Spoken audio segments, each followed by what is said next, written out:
porque hay malos fiscales y malos jueces que tienen una visión pro delincuente y les interesa más defender el debido proceso y el derecho al delincuente que de los ciudadanos y los policías que están trabajando y cumpliendo su deber, ¿no? O sea, no es cuestión de que digan, pues los fiscales lo sueltan.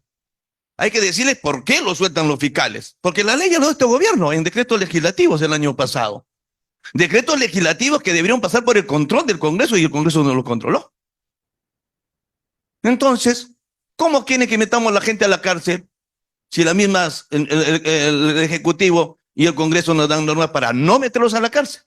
Pero después dicen, hay proyectos de ley para meter a la cárcel a jóvenes entre 16 y 18 años. ¿Total? ¿Los metemos a la cárcel o no los metemos a la cárcel? ¿No son leyes contradictorias? Sé que hay que saber. Se habla de muchas cosas, pero queremos hechos. Ayer ha habido un problema a las 8 de la noche. A un conductor lo han matado en Los Olivos, directamente. Nadie lo toca. ¿Qué hacemos? Tenemos que ver eso, doctora. Es bonito es hablar, escuchar. Yo me sé toda lo que usted ha dicho, me lo sé de memoria. Ya vengo tantos años lo mismo. Pero tenemos una vez efectividad. Actuemos. Si no actuamos, ¿pero qué dicen? ¿Qué dicen los fiscales? La culpa del Poder Ejecutivo y el Poder Legislativo. Se lavan las manos. Son Pilatos. Tenemos que actuar. ¿Qué dice la 1585? Tenemos que analizarla. Nosotros somos dirigentes, pero conocemos. No de ahora, tenemos años. Y evaluamos. Eso tenemos que escuchar, doctora. Queremos una... ¿Qué le decimos de aquí a la gente que tenemos atrás? Se viene un paro el 12.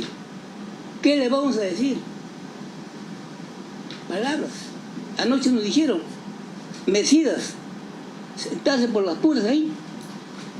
No, doctora, que quiero escuchar una posición tomando en cuenta la 27933, que es la participación ciudadana. Sobre el tema de las denuncias de oficio y ver si es que no está incluido el delito de extorsión. No está incluido el delito de extorsión. Mire, ¿cuál es y por qué me sonrío cuando le estoy contando? Porque lo que le han dicho a él es que para que pueda poder capturar a este extorsionador, lo primero que tienen que hacer es el pago de los 20.000 soles que le están pidiendo. Págale los 20.000 soles porque si no, no es delito todavía. Y encima le dicen, tienes que pagar 3 soles diarios de tus 100 motos, son 300 diarios, o sea, tus 300. No es la primera, en la segunda también le tienes que hacer lo mismo. Vuélvele a pagar los 300. En la tercera recién lo capturamos, te aseguro que en la tercera lo capturamos. O sea, si tiene la mala suerte, perdió sus 20.000, perdió su plata del aporte de las motos y... Perdónenme, o sea, una situación, nadie cree en la policía. Por más, nadie cree en la policía, es la verdad. Ni voy a la reunión, no creo en la policía. Para mí, hoy por hoy, y ahí sí ya poniéndole la parte más dura, yo creo que la policía es lo peor que hoy se está viendo para el tema nuestro en cuanto a seguridad se refiere. Antes tenía un buen criterio acerca de la policía, pero hoy dudo. Tengo otro compañero que también he llamado al general Carpio para decirle, mire, esto está pasando. Ni le interesa, ni me contesta las llamadas. ¿Para qué me han servido estas reuniones si al final ni siquiera el señor Carpio me contesta la llamada?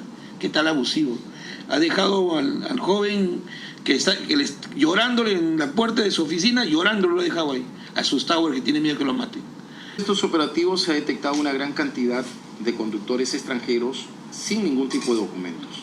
Entonces, es ahí donde va a actuar esta ley porque lamentablemente la policía no está aplicando lo que establece el Código Penal, el artículo 273-A, que se considera un delito para aquellos que prestan el servicio sin haber obtenido una autorización. Es un delito. Claro, entonces, pero no se está aplicando, o sea, no tenemos detenidos, no tenemos gente que esté tras las rejas, porque no solo está prestando un servicio de manera informal, sino que también está indocumentado, o sea, no tiene ningún tipo de... Bueno, si esa persona está indocumentada y se rehúsa a identificarse frente a la policía, nuevamente pasa inmediatamente a ser expulsado. Solamente entre la policía, esa era la pregunta. Claro. Sí, las autoridades, digamos, la autoridad que tiene la competencia de solicitar la identificación es la policía. Y si se hace algún operativo por parte de los inspectores municipales y se detiene a una persona que está manejando sin brevete, tienen que llamar a la policía. Y si la policía solicita la identificación y se rehúsa a darla, entonces en ese momento sí. Entre eso, congresista, lo que pasa es que precisamente la policía está interviniendo en estos operativos, pero no se está aplicando el Código Penal. Ese es uno de los grandes problemas que tenemos, porque si la policía aplicara el Código Penal, lógicamente en este momento tendríamos un montón de extranjeros fuera del Perú, porque están indocumentados y están prestando un servicio, sino que la policía no está aplicando el reglamento.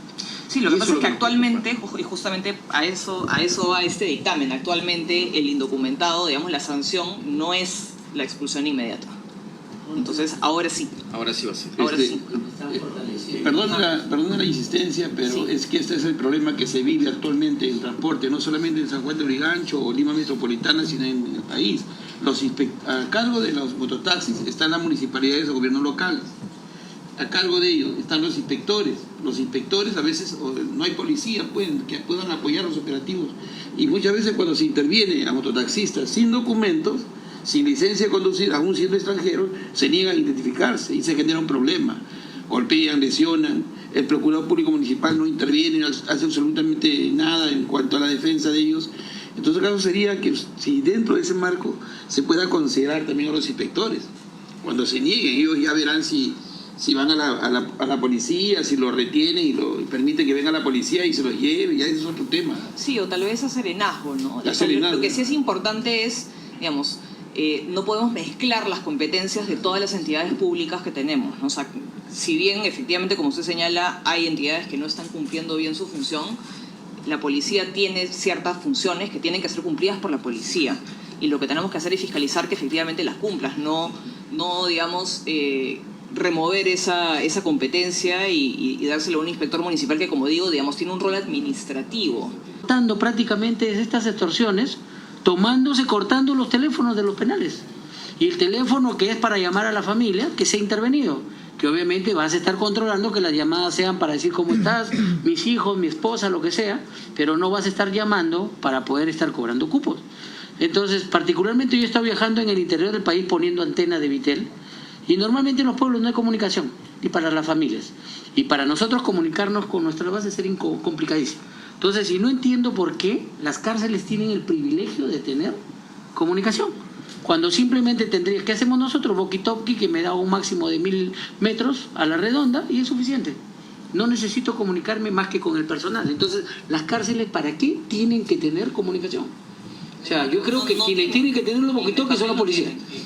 Ve, y usted estaría resolviendo gran parte del problema. Se corta. Nuevamente, ese, por ejemplo, es un problema de aplicación de la ley, no es un problema del contenido de la ley. Entonces, por ejemplo, uno de los dictámenes que vamos a aprobar mañana establece que cualquier comunicación, si es que se da, incluso las que se hacen para hacer las llamadas a la familia, etcétera, pueden ser intervenidas por la policía. El hecho es que no deberían haber celulares dentro de los penales, sino debería haber señal. Los famosos bloqueadores que tienen que comprar el INPE, si los compran no los instalan, y si los instalan mágicamente no funcionan, ¿no? Pero ese lamentablemente no es un problema que nosotros podamos solucionar a través de la ley, porque la ley ya establece que no se puede comunicar, digamos, no puede haber señal y no puede haber celulares desde los... ¿Otro paro para hacer eso? En el buen sentido de la palabra. El paro ahí lo tienen que hacer frente al Ministerio del Interior y al Ministerio de Justicia. No, lo que le quiero decir, ¿qué tenemos que hacer como población para ayudar a eso? Porque creo que ahí está el meollo del asunto, ¿no? Gran parte del meollo del asunto.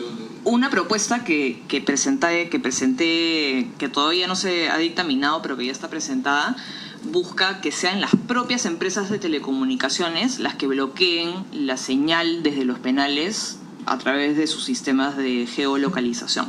Es decir, ya no encargarle al INPE, que ya sabemos que, bueno, que en fin, pero no le va a convenir, no bloquean o no compran los bloqueadores, o cuando los ponen dejan de funcionar mágicamente, para que sean las propias operadoras móviles las que bloqueen la señal en el perímetro de los penales. Entonces, ¿qué hacemos?